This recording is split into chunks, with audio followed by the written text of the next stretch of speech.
Sous les projecteurs de Londres, le rideau se lève enfin, mais le décor est de plâtre et le texte n'est plus divin. Ici on joue la tragédie sans verser de libation. On expose la dépouille pour l'orgueil des nations. Jadis au Dionysie dans l'ivresse des cortèges, on célébrait la vie, loin de ces froids manèges. Rurales ou urbaines, les fêtes portaient nos voix, mais ici le protagoniste a perdu tous ses droits. Ce n'est plus de la pierre qu'ils exposent en vitrine, c'est une pièce sans fin, une gloire qui s'envenime. Ils votent pour le meilleur, décernent des trophées, mais le théâtre est vide, le cœur est étouffé.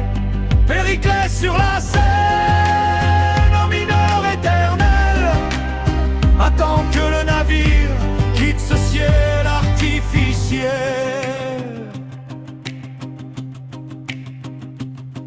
On raconte la mort mais on ne la montre jamais.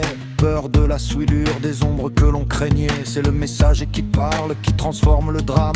Mais dans ce musée sourd, nul ne ravive la flamme. Échille, chanter, salaminer le sang des persans. Ici on range l'histoire dans des tiroirs d'argent.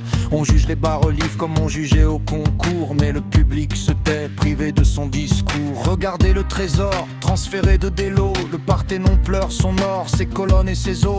On ne délibère plus sur la pénix de plein vent. La politique est devenue un théâtre de faux semblants. Platon l'avait prédit, la théâtrocratie arrive quand le tumulte démocratique s'échoue sur l'autre rive. Même les femmes, gardiennes des métiers et des dieux, n'ont plus de jarre à ouvrir sous ces néons odieux. Les panathénées défilent dans des couloirs étroits. L'amphore de la victoire ne contient plus que l'effroi. On scelle des alliances sur des budgets de bois, imposant aux alliés le silence comme loi. Les successeurs de l'ombre, démagogues savants, abrutissent les foules avec des restes d'antan. La tranquillité est un luxe, un masque d'oligarque, pendant que sous la scène on prépare d'autres bars. Ce n'est plus de la pierre qu'ils exposent en vitrine, c'est une pièce sans fin, une gloire qui s'envenime.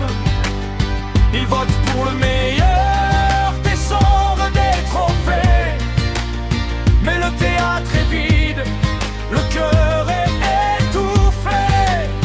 Périclès sur la scène, un mineur éternel, attend que le navire quitte ce ciel artificiel.